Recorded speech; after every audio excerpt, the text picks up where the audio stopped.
Hi, I'm Angelina.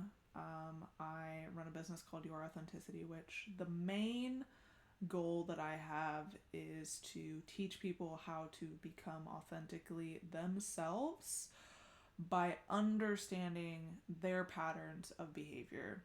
And one thing that I am very, very passionate about is allowing people to understand what it means to be codependent, what it means to have been raised by narcissists, how those patterns impact their relationship with themselves, and how those patterns impact their relationships with others, right? Because the relationship with yourself often dictates how you treat other people and vice versa. So, in today's video, I want to talk about codependency, I want to talk about narcissism, I want to talk about victim mentality. And I'm just going to say, I don't have an editing team, and by editing team, me. I'm not going to edit, okay? I don't edit. I will never edit. That's not what we're here for. This isn't about perfection. It's about delivery of information. Also, it's really hard to look at your camera. I'm trying to get better at it, but a lot of times I might be looking directly at my face. Okay, so, hi. Let's get into it. So, first of all, let's define codependency. Codependency, as defined by Google, all right? It's characterized by excessive emotional or psychological reliance on a partner, typically one that requires support. And then the definition of a narcissist, as in the psychological personality, blah de blah of a narc. Selfishness, involving a sense of entitlement, a lack of empathy, a need for admiration, as characterizing a personality type, again, defined by Google. So let's talk about the goal of a codependent and then the goal of a narcissist.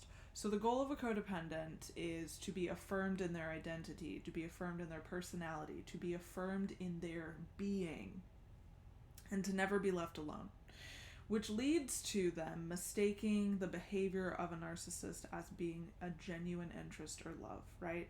Whereas the goal of a narcissist is to receive constant attention and admiration, which is supplied by the codependent due to their willingness to serve others at the abandonment of their own health and safety, okay?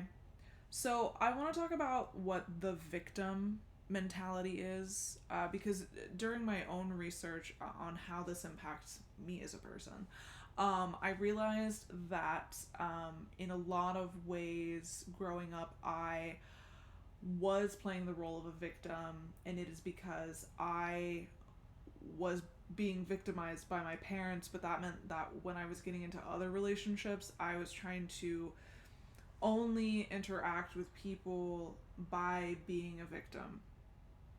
And I didn't really realize what that meant. And I also didn't realize how that left me like vulnerable and open to the dynamic between narcissists and codependents. So let's get into it again.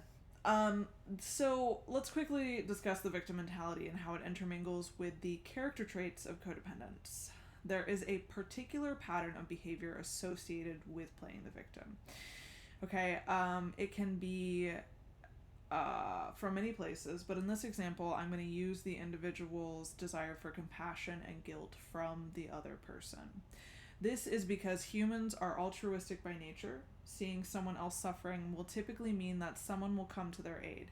However, in these relationships, there's quick burnout on the part of the rescuer.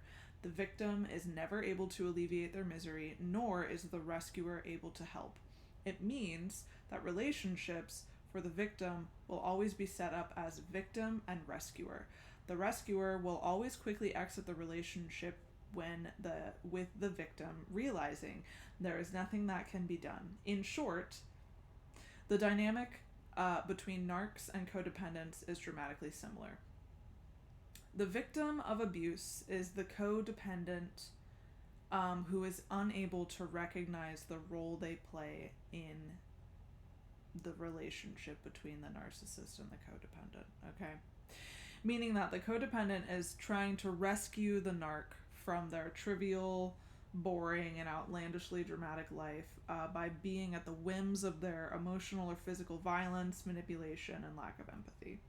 The codependent is left with no other option but to stay and continue to ride the roller coaster of abuse, or when they wake up and recognize what is happening, then they can begin to make the effort to exit the relationship, often with the wrath of the narcissist making it nearly impossible. In this case, the codependent becomes the victim and the rescuer, flipping the roles when they need to be rescued from the relationship, only often to end up in a similar dynamic until they realize what the pattern is. Now, I am a victim of this.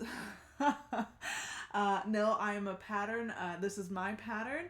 This is how I completely ended up in many, many relationships that were not good for me. And I was just sitting on my bed earlier before I typed all this out, and I was like, hot damn, Angelina, you're remembering relationships from 20 years ago that you totally forgot happened. Yes, I have 20 years of history. I'm getting up there in age. Okay. So then let's talk about how being raised by a narcissist leads you to be codependent. Okay. This happens because you are responding to the behavior of your parent in ways that they need to survive. Okay. Behaviors such as admiring, obeying, and trying to do anything to get them to accept you. And as you are dependent on your caretaker for your health and well-being, you will do anything to try and fix the situation between the two of you. You will believe that if you act right under all circumstances, you will earn the love and loyalty you deserve as a child. However, the narcissist is exercising over... This sentence doesn't make any sense.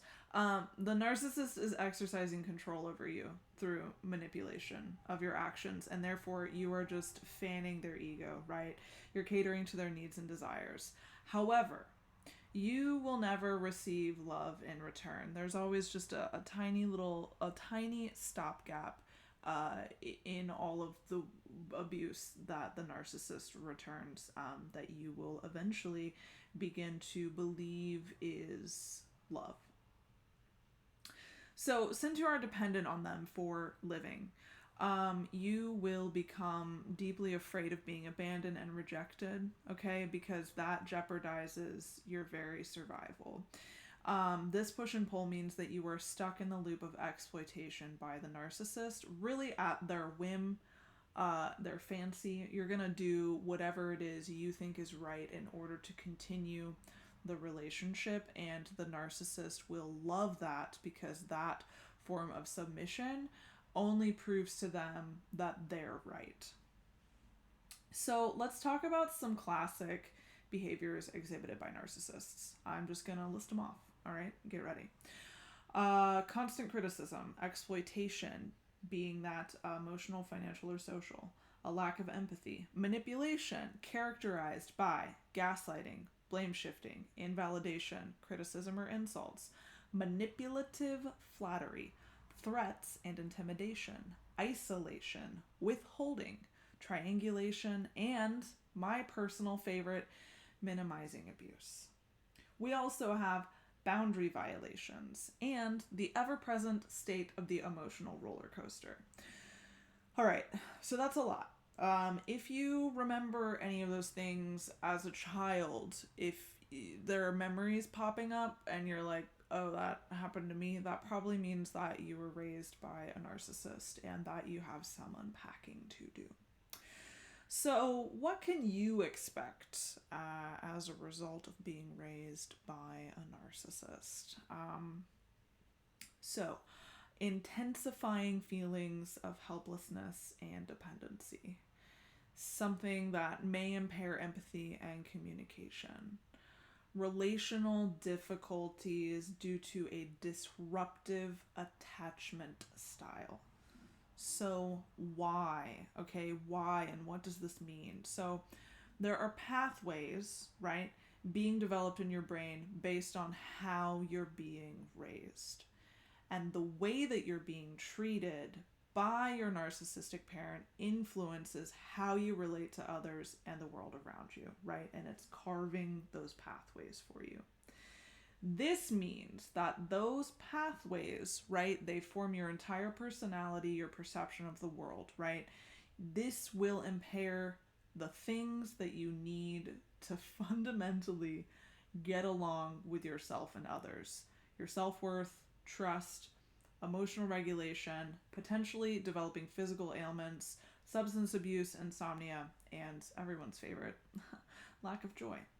So here's just like a quick list, and by a quick list, I'm going to list like 19 things of symptoms or predispositions to having this state of being within you due to being raised in this kind of tumultuous environment. So feelings of worthlessness, being inherently flawed, fear of mistakes, doubting your own abilities, issues with boundaries, a lack of clarity in yourself, in your motives, in your desires, communication difficulties, a repetition of unhealthy relationship patterns, emotional outbursts, PTSD slash CPTSD, which is different, if you know, you know, anger, numbness, anxiety, and depression, generally being unable to regulate your emotions, sleep disturbances, potentially a poor diet, potentially substance abuse, lack of joy, lack of an identity, lack of healthy relationships, isolation, and then, of course, physical manifestations of emotional pain. And just as an aside to that, these things, those physical manifestations, start as energetic wounds. And those energetic wounds are given to you by the environment that you're in. And if the environment that you're in is constantly making you feel unsafe and less than, your aura, your very essence of being is being chipped away at all the time. And it's sort of just like internalized and swallowed as a young person because you don't really know that it's happening. Because if you wake up to those things, it's gonna like totally, it's gonna like disarm you.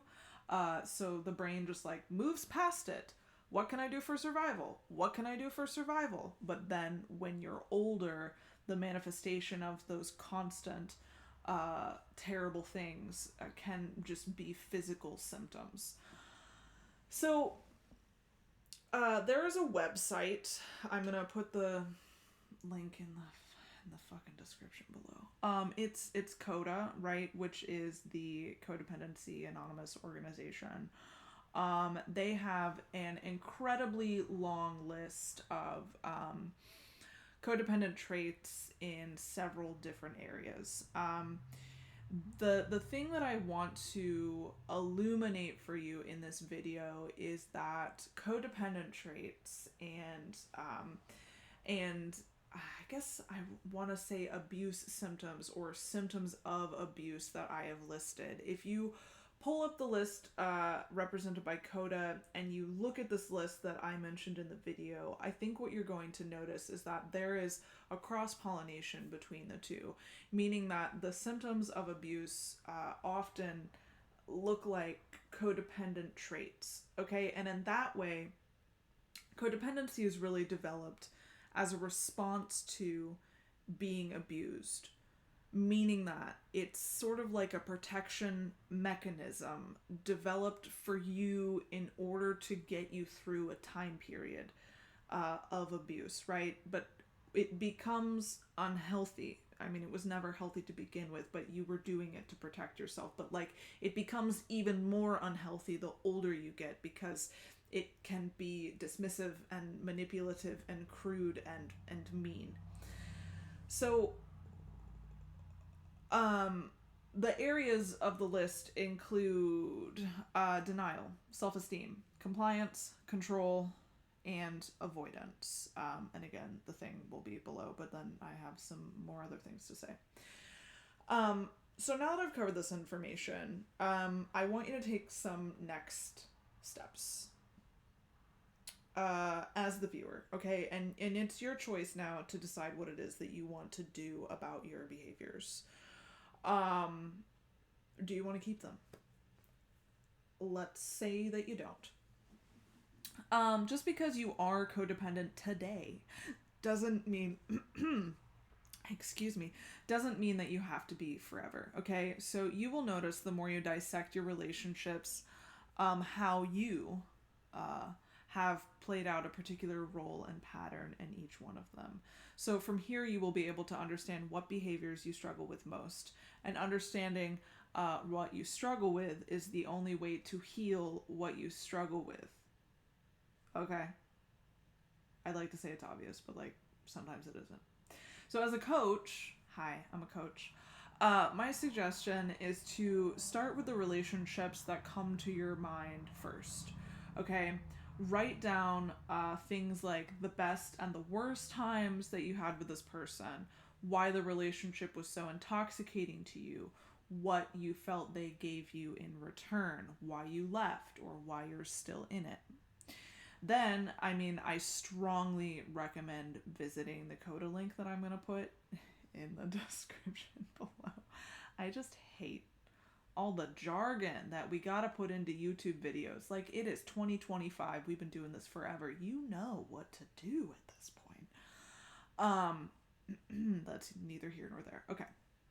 So I recommend visiting the link for the Coda list and examining the traits under each one of the categories, okay? And then ask yourself, how does my pattern compare to the categories of denial, self-esteem, compliance, control, and avoidance? What do you want to change? What are you afraid of changing? How do you want your relationships in the future to go? And then, and this step is like so important, man, because you gotta have like support while you heal. Like, you can't heal in a vacuum. Okay, that's what I'm saying. With your friends and your romantic partners, how can you let them know that you're struggling with codependency and that you're working on changing these behaviors? Okay. The best way to work on these behaviors is with support and loving friends, family, or romantic partners who you can trust, who can help you understand yourself, who can help you develop your identity and love yourself, okay, along the way. I definitely recommend, in particular, if there's something that you're really ashamed about in these past dynamics, that you share that with somebody, because getting it out in the open will enable you to, one, not be so ashamed about it, and two, just like work on healing the behaviors that you were dealing with at the time in which you were in that relationship. And maybe the other person that you're sharing it with can give you some insight about things that they've noticed about you, or how much you're different from the time you were in that relationship. So, and then I'm going to plug my stuff. If you're interested in support from somebody like me, I have a workbook that is sold on everyone's favorite website, Amazon.com. Okay, it's called Chakra Healing for Your Inner Child. And what this workbook will do will allow you to look at each one of your chakras and examine where you have imbalances in your chakra system. And the reason that this is important is because all of the things that I mentioned, denial, self-esteem, compliance, control, avoidance, and all of the things that I mentioned as, sorry, I'm not even sure that we're calling them, symptoms of abuse, okay, these physical ailments, these emotional ailments, are also tied to chakra imbalances. So if you can make the connection between where your personality is struggling and where your chakras are struggling, you can sort of develop a plan that will allow you to go on this investigative discovery journey to figure out like what you need to heal. Like, do I need more grounding exercises? Is there something I need to do with my confidence? Is my heart closed? Am I spending my entire day over analyzing things instead of just like letting myself go with the flow? Am I afraid to speak? Do I speak too much? Like, those things are helpful to know, and they will help you in your relationship with yourself and with others. So that's all about my workbook. And then I also, in my coaching program, which is 12 weeks long, spend an extensive amount of time talking about codependency, narcissism, pattern recognition, emotion recognition, behavior recognition. And then I also teach you stuff about my workbook. But additionally, I developed a bunch of worksheets that are like shadow work, problem solving, journaling, self-discovery journey worksheets, where it gives you information on Yes. Codependency, narcissism, masking, trauma bonds, and then asks you questions about how you relate to those things, what it means to you to be in those relationships, what it means to you to hear those words. And it will just help you get on track to pattern identification. Okay, I've spent way too long talking about this. It's been 20 minutes. I've been watching this creator and she always goes, okay, that's the end of the video. Okay, so, so that is the end of the video, and thank you so much, and I appreciate you all, and bye.